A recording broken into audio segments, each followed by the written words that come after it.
Hi, welcome to a new episode of Triggre Weekend Masterclass. And again, we are going to talk about Willy Warehouse. This is one of the reasons why it's one of my favorite templates, because you can extend it in so many ways that it supports your process. It's incredible. So, previous videos I explained how you can add outgoing shipments to the whole process. However, what I'm going to do today is I'm going to show you how to check your inventory / availability. So in this template we have incoming goods, we put them in the warehouse, and then we create shipments with outgoing goods. But what could happen is that you, let's say, have an inventory of 10 and a new shipment needs to be created with an ordered number of goods of 12. Well, then you're missing 2 items. And you would like to know that up front, like, hey, what can I expect? However, when you are already receiving those items, it's not necessarily a problem because, well, if we currently have 10 and today we receive 5 items and tomorrow we need to ship 12, there's no problem at all. Well, you can make this as complex as you want. But let me show you how I've created a simple way to check how that, well, if you have enough inventory to be able to ship all the shipments that need to be shipped. So we do this by item. I've created a manual way. You could create it in a automated way, but for now, manual would be fine. So we have these items here, which is milk, rice, and tomato.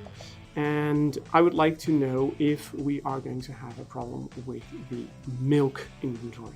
So I'm going to click the check inventory for the near future. And what I did is I'm going to calculate for every day, for every next day, the inventory that we start with, the units that are coming inbound, and the units that we are shipping. And of course, we get an inventory end. So on the 28th, there's no inventory. We calculate another day. On the 1st, we have still no inventory, but there's no problem, there's nothing to ship, so it's fine. On the 2nd, still no inventory. And on the 3rd, we get 60 items in. We ship 40 items, so the inventory at the end is 20. So it's still not necessarily a problem, but as a manager, you could think like, hey, I can only pick the items after I've received them. So that could do something with, well, the order of picking shipments. Well, we can calculate even more. So next day we get 610 units, 600, 300, etc., etc. Okay. We can do the same for instance, tomatoes. So we already have an inventory of 100. We also we receive 100 today. So the inventory at the end is 200. Ship 20, get another 40. Ship another 350. And as you can see, now it becomes interesting because on the 6th, we have 90 items coming inbound. We already had an inventory of 70. However, we need to ship 200, so we're short of 40 items. There's no problem right now because we still have time to fix it, to order additional tomatoes. But this gives you an insight of how that inventory goes in regards to the inbound and the outbound shipments. How did I create this in the design? So let me show you. Let's go to the calculated inventory. So what I always do is if I'm a little bit lost like what the user flow is, I check the item in the menu because this name is exactly the same as the user flow. So items, and there it is, check inventory for the near future. So I calculate the inventory after shipments, and then I show the overview page with the calculations.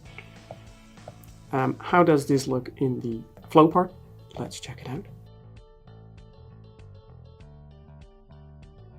So what we have here, we have 2 inputs, the item itself and what I call the calculation date.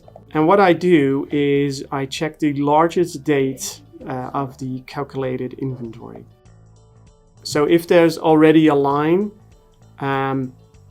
we take that date and add another day. But only if that day exists, or if that line exists. If that's not the case, we take the calculation date, which can be today, tomorrow, whatever you want.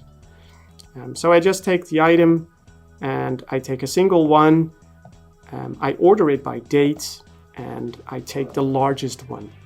That's how it works. And if there's an item like that, if that's true, well, what do? So if it's not empty, I take the date to calculate and add 1 day to it.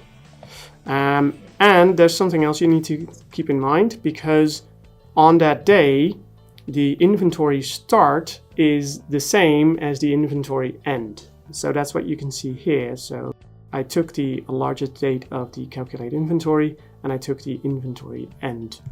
If there's no item available, what do? I take the inventory and I check out what the current inventory is for this item. And that will be my day 1 inventory start date, as you can see over here. And what Triggre does, by the way, is because there's a decision here, Triggre automatically calculates, like if I go through this path, I will take this inventory day start. And if I go by this path, I will take this day 1 inventory start date. So because I named them exactly the same, Triggre will pick the right one. Well, and then I go to the demand, so the shipments that have been planned. I'm going to fetch all of them, all the items that have been marked for shipment for that specific date. I'm going to sum them because I want the total amount. I want the items coming in for that specific date. Do exactly the same, the item, date to calculate. I sum them up as well, and in the end I calculate the new inventory, which is the inventory start minus the demand, or shipments, so to speak, plus the incoming goods. And that's what I store at the stock calculation. And then you get a nice list of how your inventory changes over time.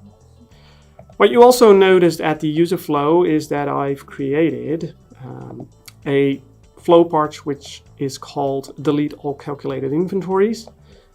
Like I said, I made it a little bit more simple because it checks the largest date that we've created an inventory for. If you want to recalculate your inventories, you have to delete all your previous calculations again to start all over again.